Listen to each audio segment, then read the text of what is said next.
ਹਾਏ ਤੁਹਾਡੇ ਭਰਾ ਨੂੰ ਫੜ ਕੇ ਮਲੰਗਾ ਨੇ ਬੜਾ ਹੀ ਧੋਤਾ। 9 ਤਰੀਕ ਨੂੰ ਮੈਂ ਚਲਾ ਗਿਆ ਜ਼ਿਲ੍ਹਾ ਹਾਫਜ਼ਾਬਾਦ। ਉੱਥੇ ਨਵਾਂ ਦਰਬਾਰ ਬਣਿਆ ਸੀ। ਦਰਬਾਰ ਦਾ ਨਾਂ ਸੀ 47 ਵਿਆਹ। ਵੀ ਬਾਬੇ ਨੇ 47 ਵਿਆਹ ਕੀਤੇ ਹੋਏ ਸਨ। ਤੇ ਸਾਲ ਬਾਅਦ ਲੋਕੀ ਬੱਕਰਾ ਲੇਲਾ ਵੱਛਾ ਕਰਦੇ ਨੇ ਵੱਡੀ ਤੇ ਬਾਬਾ ਨਵਾਂ ਵਿਆਹ ਕਰਦਾ ਸੀ। ਤੇ ਮਰੀਦ ਆ ਕੇ ਰੋ ਰਹੇ ਸਨ, ਬਾਬਾ ਮੇਰਾ ਵਿਆਹ ਹੋ ਜਾਵੇ, ਮੇਰਾ ਵਿਆਹ ਹੋ ਜਾਵੇ।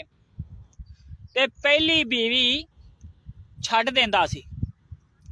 ਉਹ ਜਿਵੇਂ ਬੰਦਾ ਪੁੱਛੇ ਉਹਦੀ ਡੇਟ ਖਤਮ ਹੋ ਗਈ ਏ, ਸਪੇਅਰ ਹੋ ਗਈ ਏ।